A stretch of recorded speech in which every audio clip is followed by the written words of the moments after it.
Hi everyone, आपका question है श्रेणी अथवा गिल्ड की व्याख्या कीजिए। गिल्ड के सदस्यों द्वारा कौन कौन से कार्य किए जाते थे।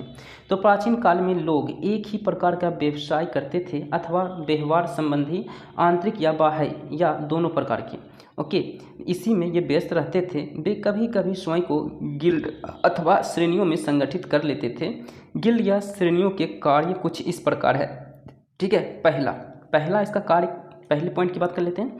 तो श्रेणियों के सदस्य अपने साधनों को इकट्ठा कर लेते थे, जमा कर लेते थे। जो भी धन अपनी शिल्प कलाओं या व्यापार के द्वारा अर्जित करते थे, जमा करते थे, वह अपने प्रमुख शहर में सूर्य देवता के मंदिर निर्माण पर खर्च करते थे। ठीक है, नेक्स्ट पॉइंट, श्रेणियों को सदस्य अपनी अतिरिक्त पूंजी धन आदि को मंदिरों के पास रख देते थे, जो समय समय पर उन्हें व्यवसाय और व्यापार जारी रखने या उनके विकास या विस्तार के लिए निवेश करने के लिए धनराशि देने की व्यवस्था करते थे। ठीक है, नेक्स्ट पॉइंट नंबर 3, यह अभिलेख जटिल सामाजिक प्रक्रियाओं की झलक देता है तथा श्रेणियों के स्वरूप के विशेष में अंतर्दृष्टि प्रदान करता है। हालांकि श्रेणी के सदस्यता शिल्प में विशेषज्ञता पर निर्भर थी, कुछ सदस्य अन्य जीविका भी अपना लेते थे।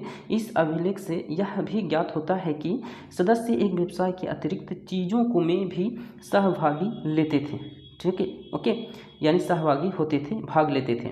श्रेणियों या गिल्ड समुदायों एवं इतिहास का लेखा जोखा हमें कम ही प्राप्त होता है, किंतु कुछ अपवाद होते हैं।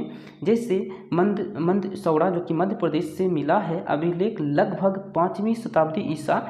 इसमें रेशम के बुनकरों की एक श्रेणी का वर्णन मिलता है जो मूलतः लाट जो कि गुजरात में है, इसी के प्रदेश के निवासी थे और वहाँ से मंदसौर चले गए थे, जिसे उस समय 10 पुर के नाम से जाना जाता था। यह कठिन यात्रा उन्होंने अपने बच्चों और बांधवों के साथ संपन्न पूरा की। उन्होंने वहाँ के राजा की महानता के बारे में सुना था, अतः वे उसके राज में बसना चाहते थे। ठीक है, यही आपको आंसर में लिखना है। ठीक है, so thank you, like share and subscribe. So thank you.